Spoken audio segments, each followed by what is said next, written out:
प्यार गर गुनाह होता गुनाह हम कैले बानी आज ले तोहार फोटो आज ले तोहार फोटो मोबाइलवा में रखले बानी आज ले तोहार फोटो।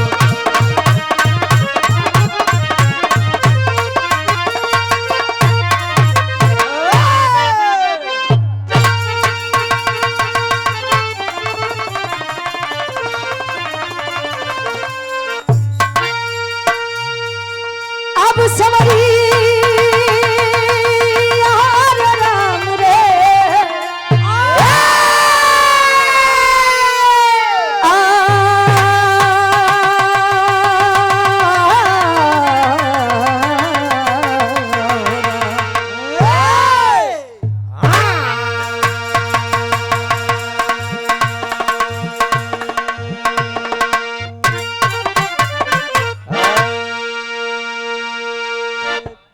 चार लाइन भूमिका के अंदर कवि जी भाव लिखते हैं। कैसे गुरु जी?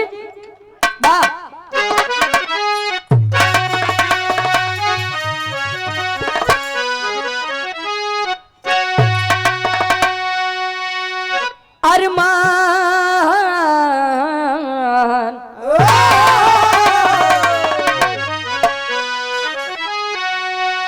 अरे अरमान दिल में बनते हैं लाखों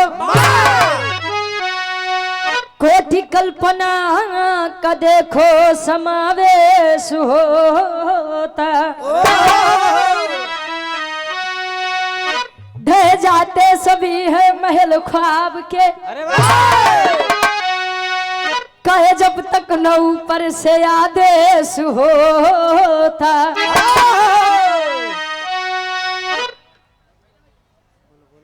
कर्म अनुरूप फल ही देते सभी को अरे रखते हैं जो कर्म का देखो लेखा जोखा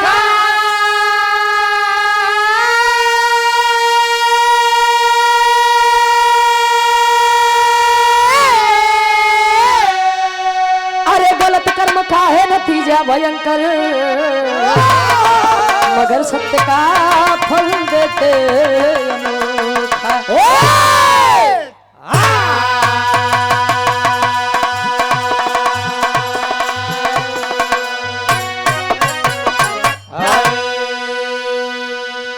और आप सम्मानित गार्जियन जी शिवराम यादव जी का कहना है कि सूरज यदुवंशी जी को चाप के रखना है। वाह किथा से अरे भाई काहे शिवराम भैया झगड़ा लगा था भाई।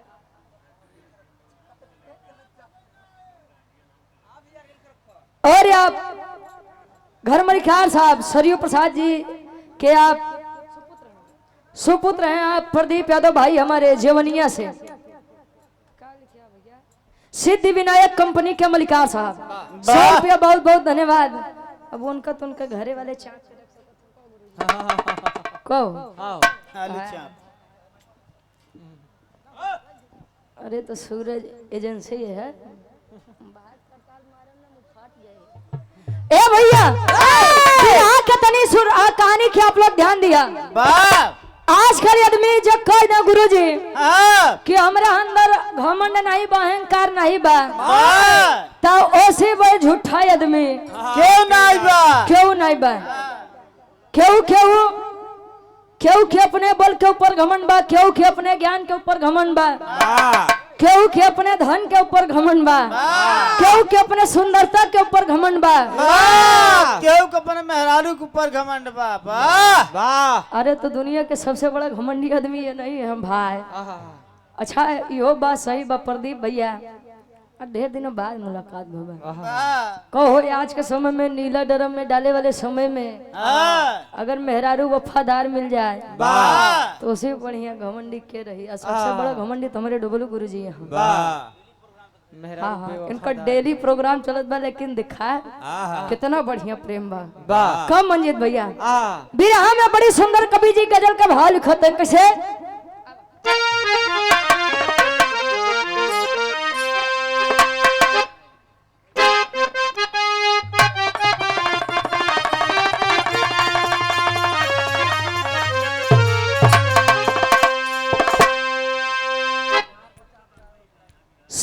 गुप्ता भैया हमारे बम्बई से आए हुए हैं ये बिरहा प्रोग्राम देखने के लिए। वाह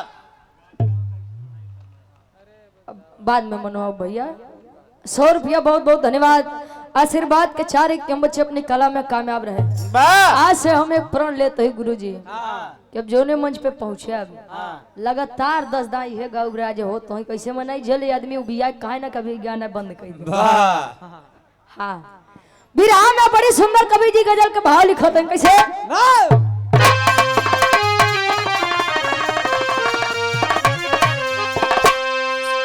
अरे जिंदगी में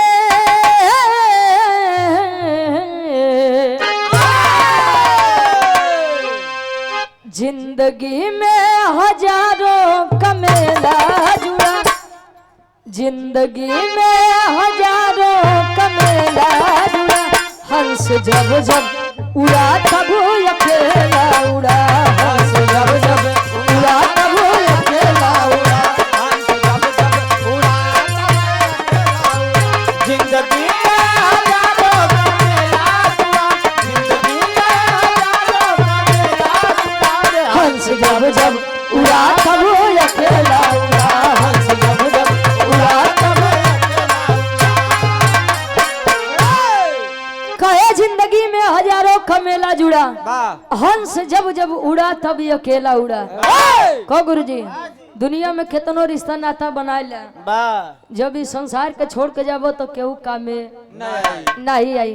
अबे के मत सोचा कि रुचि ज्ञान बताओ तिया तो उनकर इस संसार में सब के हुआ है। वाह जोने दिन हमका जाए के रही गुरु जी हाँ, इसे सब के सब कुछ यारे छोड़ के जाते हैं वैसे हम वाह यारे छोड़ के चल जावे।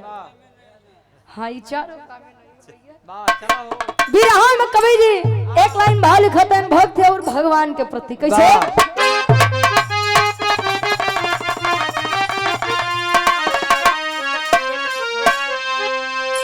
अरे भक्ति शक्ति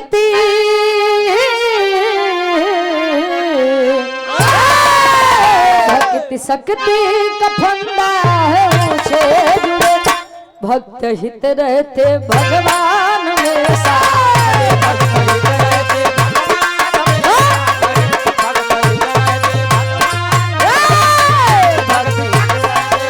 क्या बात है? भक्त शक्ति का बंदा है मुझे जुड़े, भक्त शक्ति का बंदा है मुझे जुड़े, भक्त हित रहते भगवान में सारे, भक्त हित रहते भगवान में सारे, भक्त हित रहते और पुनः से हमारे बड़े भाई आप रोहित यादव जी मुड़फिला से आपके द्वारा पुनः ये 100 रुपया बहुत बहुत धन्यवाद। आशीर्वाद के 4 के बच्चे अपनी कला में कामयाब रहे। कौशलेश माली जी उर्फ मालिक आपके द्वारा ये 20 रुपया उड़ना से बहुत बहुत धन्यवाद।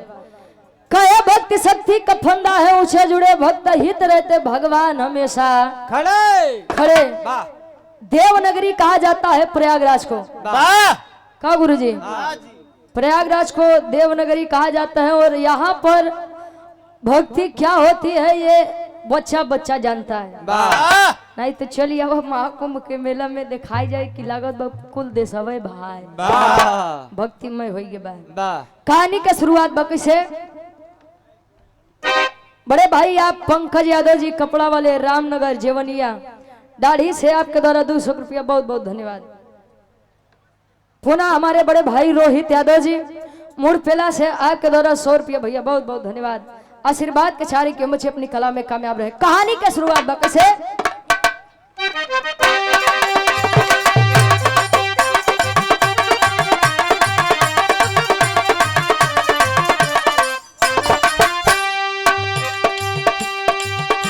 इंसानियत हो जिसमें वह सच्चा इंसान है, इंसानियत हो जिसमें सच्चा इंसान है, उसके लिए तो सारा जग ही जहान है।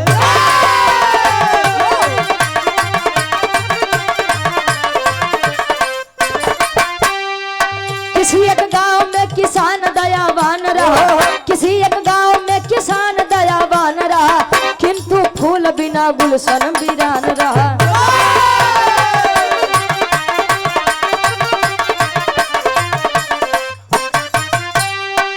देवसी नारद का मृतलोक में प्रस्थान हुआ, देवसी नारद का मृतलोक में प्रस्थान हुआ, देवसी नारद का मृतलोक में प्रस्थान हुआ, देवसी नारद का मृतलोक में प्रस्थान हुआ। आए किसान घर यथोचित समान हुआ, आए किसान घर यथोचित समान हुआ, आए किसान घर यथोचित समान हुआ।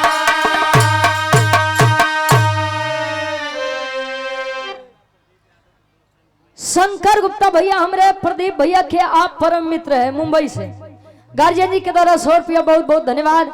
कहानी के तनी आप लोग विचार करिए। लोग कहते हैं कि अपने खातिर तो कुकुरो बिलार जिए थे, जो दूसरे खातिर जिए हुए इंसान। और आज के समय में इंसान को इंसानियत दिखने लग जाए तो जान ले ईश्वर खातिर सबसे बड़ा तोहफा उहे बा। का गुरुजी, दुनिया में सब सुख एक तरफ, लेकिन दुनिया और समाज का संतान सुख एक तरफ। दुनिया के सब सुख से परे बाई संतान सुख। लड़का होके लड़की होके चाहिए जो होके, लेकिन वो एक बार सोचे कि जब हमार शादी हो तो एक बार हम माई बाबू जरूर बने।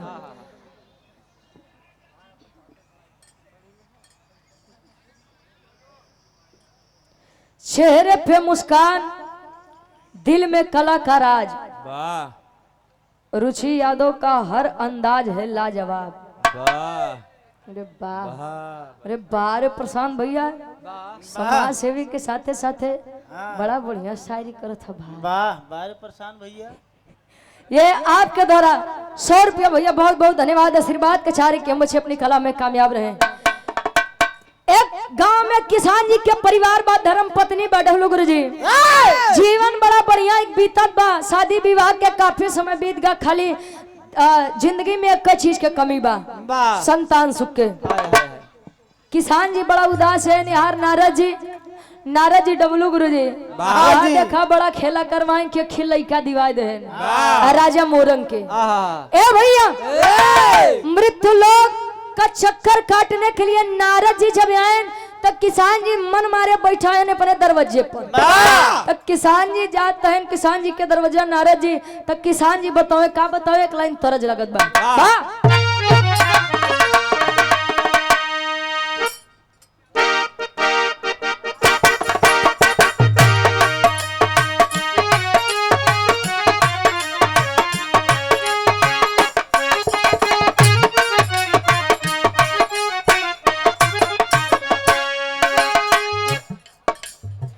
कहा तू था रोज रोज तोहरी गली ऐसी जैती, तू तारो रोज तोहरी गली ऐसी जैती, तू तारो रोज तोहरी गली ऐसी जैती। कहा तू था ये गोरी तोहरी गली ऐसी जैती। छत पर से कहा तू हेलो हेलो ए चमक चलो, छत पर से कहा तू हेलो हेलो ए चमक चलो, छत पर से कहा तू हेलो हेलो, छत पर से कहा तू हेलो हेलो, ए चमक चलो। नारद जी आए तो किसान जी के एक खासियत रहे डब्लू गुरु जी, पहले के लोगों में ये खासियत रहे। घरे परिवार अगर कोनो मेहमान पहुंच जाए तो पहले के बढ़िया सेवा सत्कार करे, पानी पियावे। आजकल के आदमी इतना ढीठ हो जाते हैं, वो पूछते हैं भैया खाना खाए क्या आया कि घरे जाबे तब खावा। पता नहीं गुरु जी, और कईयों जगह के शिकार हो चुका है। कहो गुरु जी, किसान जी के दुआरे जब नारद जी आए तब किसान जी बेचारू दौड़े भेली लेके। आप तरफ गुड़ का भेली का थी कहो, अच्छा भेली लेके पहुंचे, पानी लेके पहुंचे, नारद जी पिए। किसान जी मन मारे बैठा है। नारद जी कहे कोई बात है बच्चा? कहे ना बाबा का बताई, आपका दिया सब कुछ बा, खाली एक चीज के कमी बा। कौन चीज के कमी बा? कहे किसान बाबा मुनि के समानवा हो, काहे किसान बाबा मुनि के समानवा हो, काहे किसान बाबा मुनि के समाना हो। काहे किसान बाबा मुनि गोदिया में नहीं खेला लनवा तू बतिया सुना गोदिया में नहीं खेला लनवा तू बतिया सुना गोदिया में नहीं खेला लनवा गोदिया में नहीं खेला लनवा तू बतिया सुना कवने जाना मावा के दुखावा उदित हो भइले कवरे जाना मावा के दुखवाऊ दित हो भइले कवरे जाना मावा के दुखवाऊ दित हो भइले रूठे विधाता दया तनी को न कइले रूठे विधाता दया तानी को ना कइले हो रूठे विधाता दया तानी को ना कइले हो दिन रात ताला पे समनमा तू बतिया सुना दिन रात बड़ा देखा मनवा तू बतिया सुना दिन रात बड़ा देखा मनवा तू दिन रात बड़ा देखा मनवा तू बतिया सुना और आप सम्मानित हृदय के गार्जियन हमारे बड़े भाई आप पवन यादव जी दलाई का पूरा रामनगर से हमारे गार्जियन जी आपके द्वारा सुंदर माला और 100 रुपए का सम्मान बहुत बहुत धन्यवाद आशीर्वाद के चारे के मुझे अपनी कला में कामयाब रहे। डॉक्टर राजेश कुमार यादव जी दाढ़ी जवनिया की ऐतिहासिक सरजमी से आपके द्वारा 100 रुपये बहुत बहुत धन्यवाद आशीर्वाद के चारे के मुझे अपनी कला में कामयाब रहे।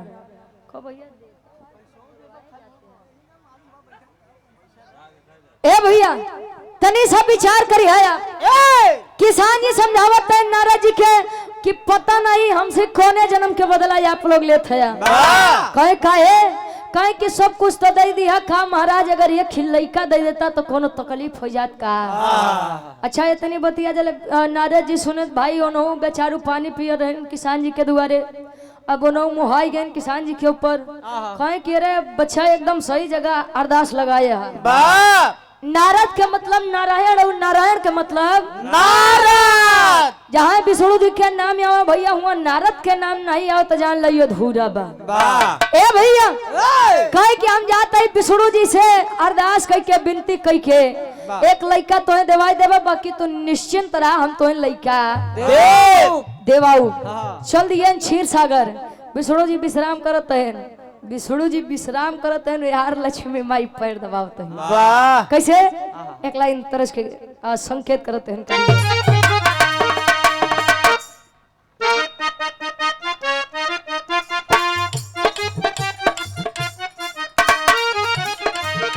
लइका कहे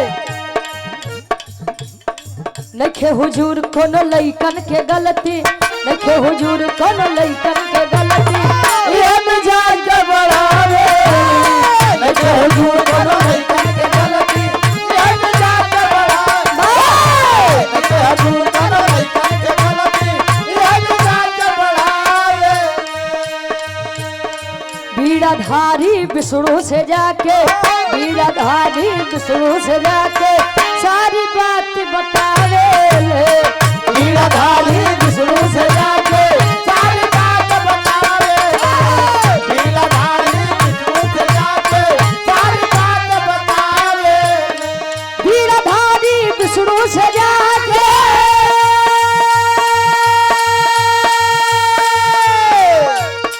सारी बात बतावे ले देदा किसान के सुंदर ललनवा देदा किसान के सुंदर ललनवा अपन रज सुनावे ले देदा किसान के सुंदर ललनवा अपन रज सुनावे देदा किसान के सुंदर ललनवा अपन रज सुनावे देदा किसान के सुंदर ललनवा अपन रज सुनावे ले पूछे नारायण नारायण नारायण नारायण नारायण नारायण बस बस नारद जी बस। अच्छा पहुंचन क्षीर सागर विष्णु जी कहें का बात बना रहा कस बड़ा दोपहरिया में चला आवत है तो आज चंदन छोट चूनी बढ़कर कैसे होगी पसंद आ गया शंकर गुप्ता भैया हमारे मुंबई वाले और प्रदीप भैया के आप परम मित्र हैं। गार्जियन जी के द्वारा 100 रुपया बहुत बहुत धन्यवाद। खाए कस नारद खड़ी दोपहरिया में कहाँ चल दिया खाए महाराज में गए रे मृतलोक कहे तब कहे कि किसान जी मिले बड़ा बेचारू बढ़िया आदमी रहे कहे तब कहें कि आपके दया से उनको सब कुछ बा खाली एक चीज नहीं बा कौन चीज कहें कि खाली एक लड़का दैदा उनके लोग के घरे में किलकारी गूंज जाते जान ला बड़ा बढ़िया हो जा कहें कैसे कहें कि हम वचन दे क्या ही स्वामी कि संसार के सबसे बरियार भक्त विष्णु जी के हम यही अगर नारद से अर्जी लगाया हाथ जान ला लड़का जरूर मिली विष्णु जी लगे उल्टे पलटे कहे नारद सब तो ठीक है बेटा बाकी ओकरे कर्म और किस्मत में संतान सुख है न बा कहे मतलब ही कि ओकरे जीवन में लड़का के सुख नाही बा कहे काम करो कुछ दिन मृतलोक मत जाया वो बात भूल जाइए तू बात भूल जा बा अब क्षीर सागर के बाद क्षीर सागर में छोड़ दा विष्णु जी कहें कि ओकरे कर्म किस्मत में लड़का नहीं बा तले किसान जी के द्वारे एक महात्मा जी अलग जगह होते हैं कैसे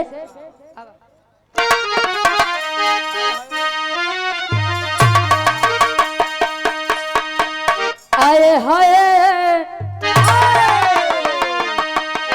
अरे राम झकोर मार झुलनी झकोर मार झुलनी कहाँ साड़ी लहराए हो झकोर मार झुलनी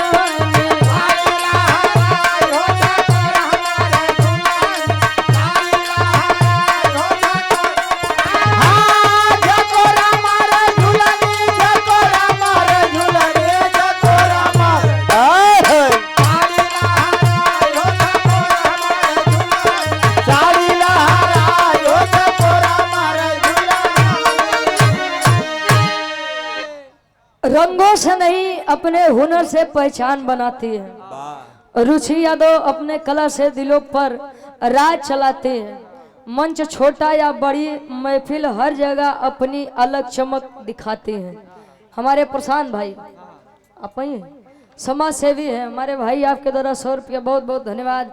आशीर्वाद के चारे कि हम बच्चे अपनी कला में कामयाब रहे। किसान जी के द्वारे महात्मा जी अलग जगह में कवन अलग अरे जे रोटी देते बेटा वाला हे बाबू जे रोटी देते बेटा वाला ई है बड़ा दान बा जे रोटी देते बेटा वाला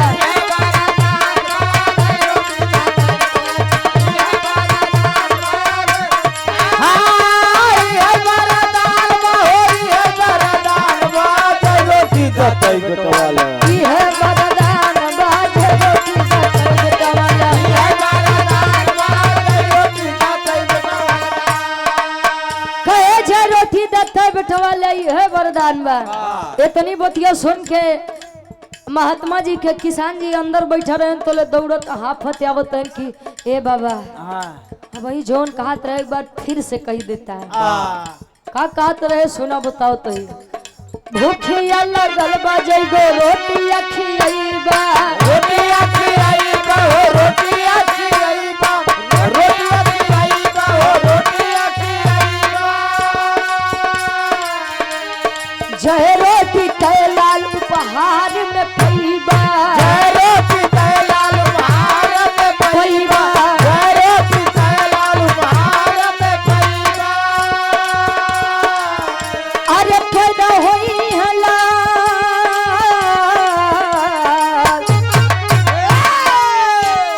पैदा होई हलाल बनल विध के विधान बाज रोटी दत्ते बिटवाला ये वरदान बाज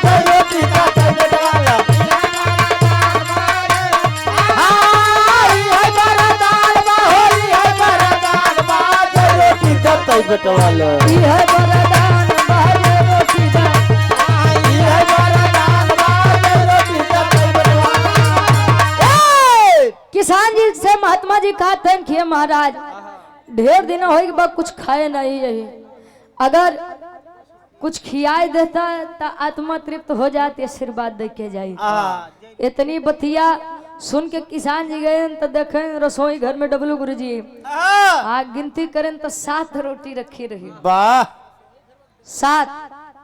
अरे डबलू गुरुजी रसोई घर में नहीं हिल रहे भाई, वो किसान जी खत बड़का बहुत तोहार मजा। वाह शंकर गुप्ता भैया हमारे मुंबई वाले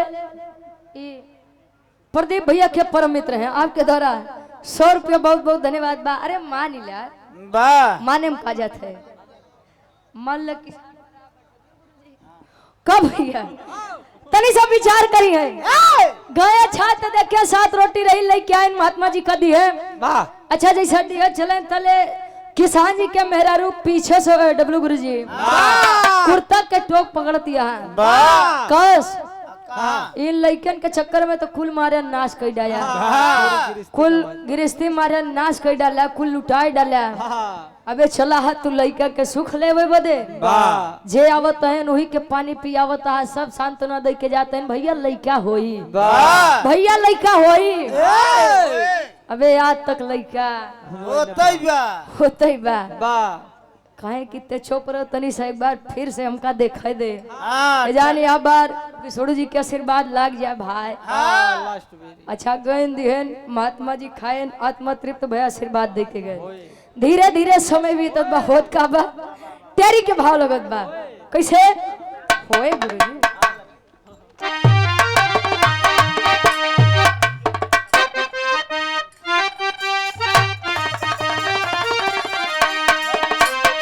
अरे भक्ति के अरे शक्ति भारी पड़ गई ए भैया भक्ति की शक्ति भारी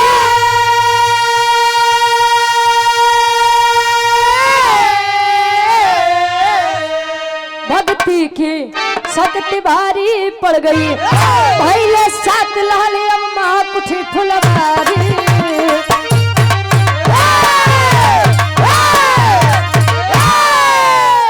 भैले 7 लाल अम्मा कुठी फुलवारी भक्ति की शक्ति भारी पड़ गई।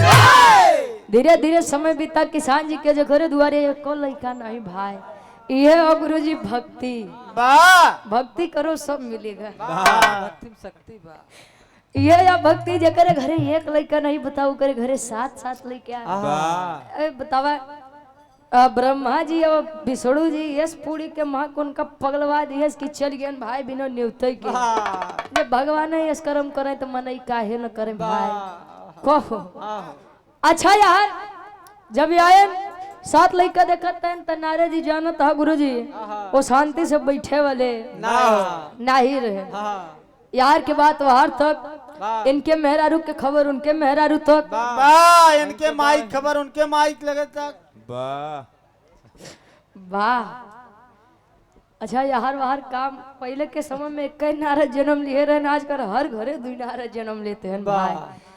यार नारद जी आकाश मार्ग से जाते हैं देखते हैं किसान जी के दुबरवा उल्लेखन का गुरु जी तवा जकरे घरे एको नहीं करे घरे 7 गदेला हमारे कार्यक्रम रहे आप के प्रयागराज के एक लेडीज से रहे कार्यक्रम तो कहीं खड़ी भाई तो कहीं अच्छा ही बताओ रुचि 7 गदेलवा एक के साथे बरे ने हमके तू मेहरारू है पूछत या तब तो का बताई कि 7 गदेला साथे हो सकत है कि नहीं कहो अगर मेहरारू है कहीं पूछे कि कहो 7 गदेला इकट्ठे हो सकत है तो उनसे बड़ा पागल ए भैया किसान जी चले किसान जी के दुगरवा नारद जी देखत हैं तेरे नारद जी है के पूछत है ए किसान जी ए भैया सातों के कर एन हो तोरे लड़का हैं सातों के न महाराज शर्माव मत तोसी बड़ा दयावान के भइए न बा कहे काहे आप तो खाली एक लड़का बदे कह के गए आपके दया से 7 गदेला हमारे कहे आपका दया से 7 गदेला हमारे दरवाजे जन्म ले लिए। अब इतनी बात जैसे नारद जी सुनन गुरु जी अब जैसे लागत वो उनके करंट लग गया 440 वोल्टेज दौड़े लग। अब जान ले नारद जी से बर्दाश्त नहीं वो कहे हमसे धोखा गद्दारी ए भैया कहे कि विष्णु जी के दिन रात नाम लेत नारायण नारायण नारायण नारायण भैया कहन दिन रात नारायण नारायण करत करत बतावा हमार जवान नहीं थकत बा, हमार मुंह नहीं सुखात बा। लइका बदे हम कहे तो लगन हमका 52 विद्या बतावे। अभी बतावा कि सातों गदेला के कर यहे। चल देन बिसड़ो जी के लगे पूछे बदे नारद जी कैसे बिरहा के आखिरी तरज लगत बा कैसे।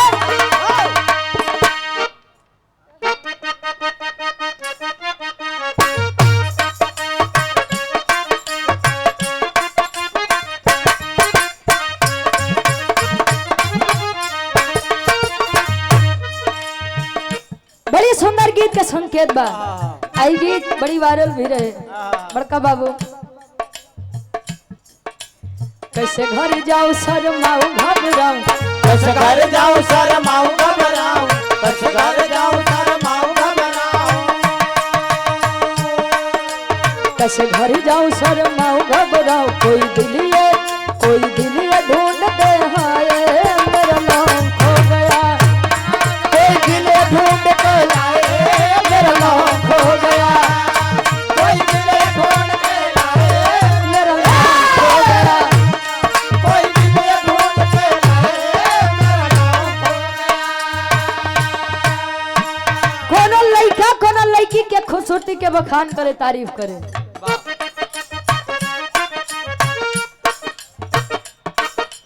रोडवा पे चले लू तू रूपवा संवार के, रोडवा पे चले तू रूपवा संवार के, रोडवा पे चले तू रूपवा संवार के, केतना बखान करी सूट सलवार के, केतना बखान कर सूट सलवार के, केतना बखान कर सूट सलवार के। दिलवा में आग लगाए तेरा लाल दुपट्टा, दिलवा में आग लगाए तेरा लाल दुपट्टा। दिलवा में आग लगाए, दिलवा में आग लगाए तेरा लाल दुपट्टा।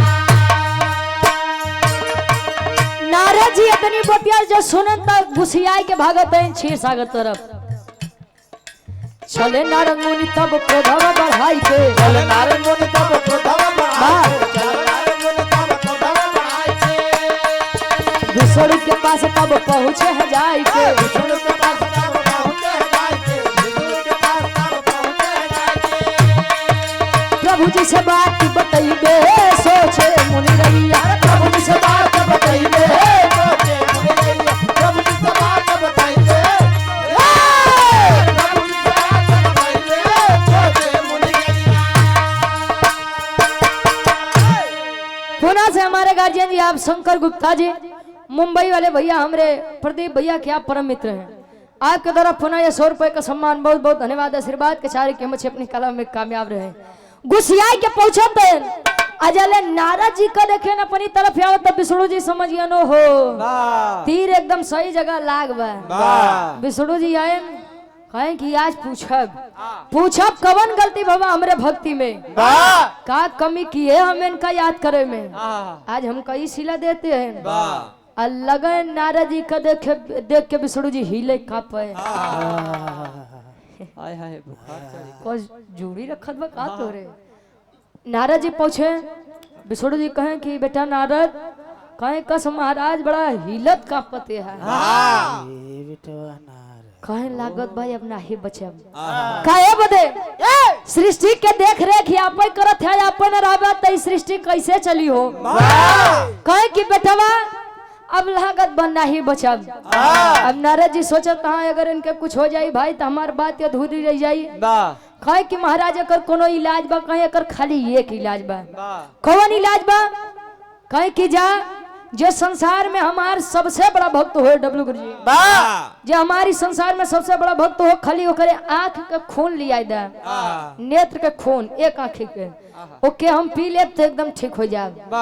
नारद जी के तो भाई बात पूछो कर एक हाथे में चाकू एक हाथ में कटोरा लई के निकल दे मृत्यु लोक। अरे क देख तनी सब तिलक चंदन लगाए बौकरे लगे जाए के कहा फापट के भाव लगत बा।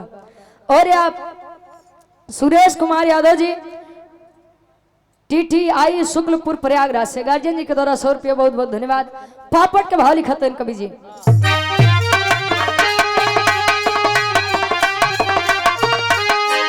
अरे सोच रहे देवश्री गौर बढ़ाई अपने मनवा में। अरे सोच रहे देवश्री गौर बढ़ाई अपने मन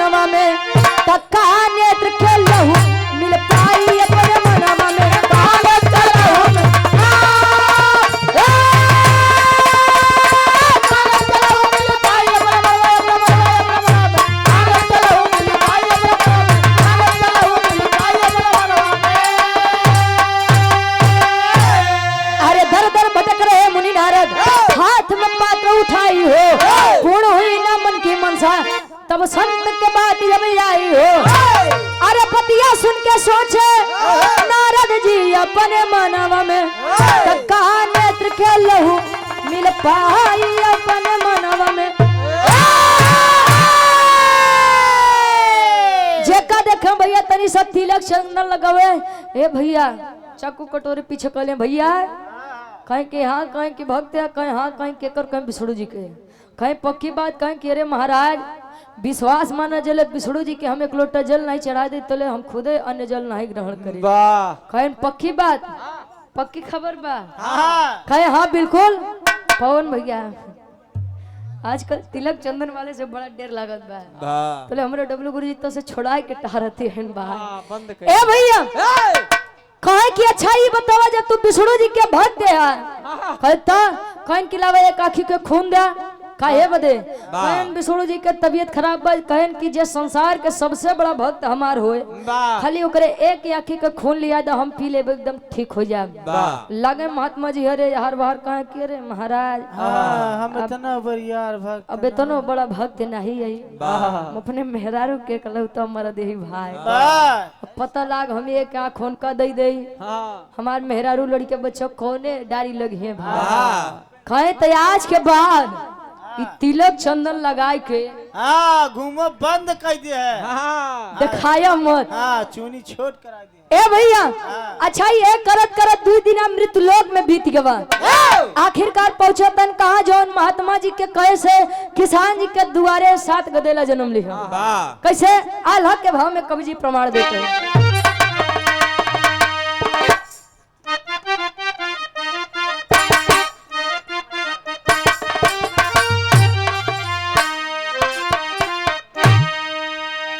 अरे निर्धन के मिले जैसे ज्ञान के गठरिया बाबू,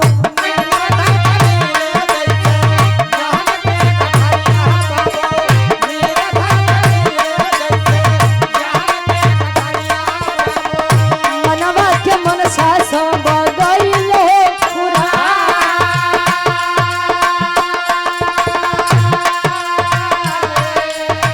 सुर नर मुनि करते जे कर भजनिया भैया, सुर नर मुनि करते जे कर भजनिया, सुर नर मुनि करते जे कर भजनिया भैया, संकट में फंसे दुनिया के पालना,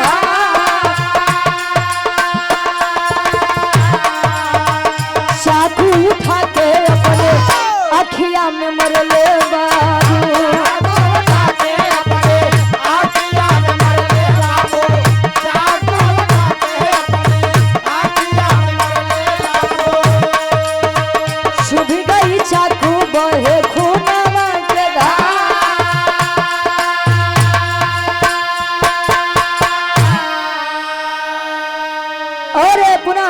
भाई आप प्रशांत यादव जी आपके द्वारा ये 100 रुपए का सम्मान विराग के सुरों में जो जादू जगाती है, अपनी आवाज से सबके दिलों को भाती है। रुचि यादव का अंदाज है सबसे निराला, हर महफिल में अपनी अलग पहचान बनाते हैं।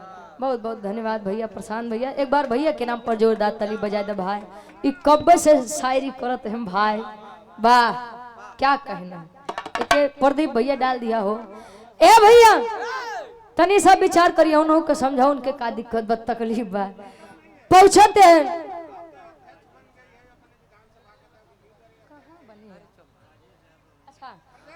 हमारे गार्जियन जी आप राजेश यादव जी प्रदेश सचिव समाजवादी पार्टी, कहां से बिड़िया मेजा। हमारे गार्जियन जी आपके द्वारा 100 रुपया बहुत बहुत धन्यवाद। आशीर्वाद के चारे की उम्र अपनी कला में कामयाब रहे। ए भैया यार पहुंचो तन कहा नहीं महात्मा जी लगे। एक बात मेरी आप लोग विचार करिएगा, संसार में वो इंसान कबो अपने मोहे बड़ाई नहीं करी जो सम्मानित व्यक्ति बा। कहा जाता है कि अपने मोहे करे बड़ाई इंद्र रहे छोट हो जाए, इंद्र रहे छोट हो जाए। अपने मोहे से बखान खाली हुए आदमी कह सकत है जेकर केवल अपन ही लागे। ए भैया अच्छा यार पहुंचते महात्मा जी लगे कहें कि अब महाराज यहाँ पे आखिरी सहारा बचा है। कहें का बात बा, कहें विष्णु जी के तबीयत बड़ी खराब बा, आंखें के खून चाहिए। कहें तब कहन के अगर दे देब तू ठीक हो जाइ। उठाइन चाकू मार लेन अपने एक आँखे में। जब रक्त के धारा बहे लागल के कटोरी में पहुंचत हैं क्षीर सागर। जब क्षीर सागर में पहुंचत हैं तो लगे विष्णु जी मुस्कुराए। नारद जी सोचन कि अरे बाप रे, विष्णु जी जब खून के खुशबू से तना स्वस्थ हो गए, पी लेते तनकर का हाल होता बताओ तन कैसे गए। नारद जी कहें कि महाराज एक बात पूछी। कहन पूछा। कहें जब हम किसान जी का कहे एक लड़का दे दे तो हमका लगे नाटक बतावे कि उनके किस्मत में लड़का है ये ना बा त ई बतावा उ करे घरे जौन 7 गदेला है नु केकर लड़का है। कहन कि नारद अबे नहीं जान पाया। ए नारद अबे नहीं समझ पाया। कहन काहे कहीं है तो तार परीक्षा रहे का तन खड़ी के भाव लगत बा आखिरी भाव।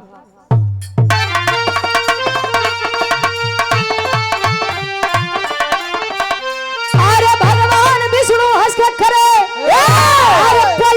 नारद जी हमसे बड़ा बटे भक्त के यसनवा नारद हमसे बड़ा बटे भक्त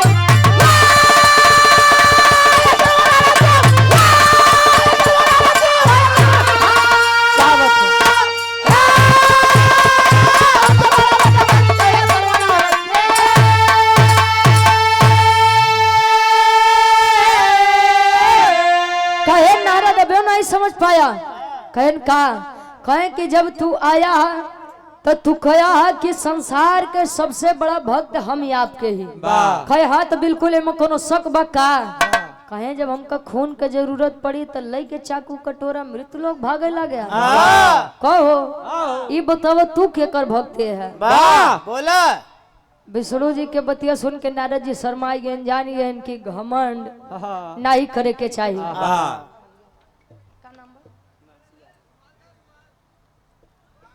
बड़े भाई हमारे हिमांशु जी ये आपके द्वारा भगवान कन्हैया की सुंदर स्मृति देकर सम्मान किया गया, बहुत बहुत धन्यवाद। आशीर्वाद के चारे के मुझे अपनी कला में कामयाब रहे।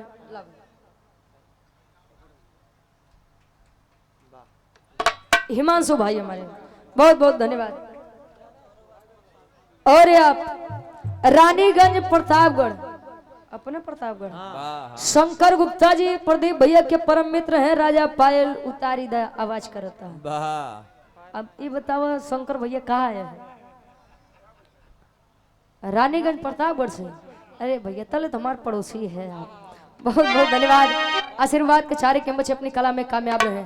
ए भैया नारद जी क्या घमंड रहे कि संसार में सबसे बड़ा भक्त विष्णु जी के हम यही और वह घमंड विष्णु जी तोड़ते हैं नारद जी के। या बोले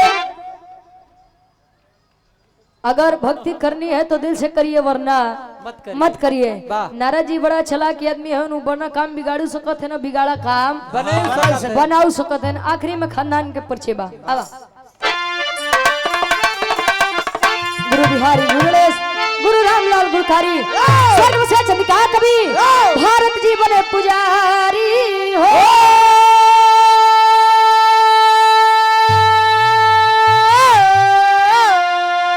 अरे भक्ति की शक्ति भारी पड़ गई रुचि मां शारद की बलिहारी। भक्ति की शक्ति भारी पड़ गई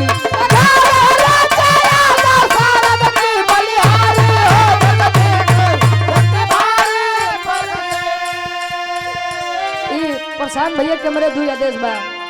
अरे वो हमरे पड़ोसी भैया के गुप्ता जी के दुई आदेश बा। राजा हो तो कैसे मनाई। प्रशांत भैया कहन कि बीचे में मोनू नाम नहीं लिया मोनू। और एक लाइन बा कि राजा पायल उतारी दा आवाज करते।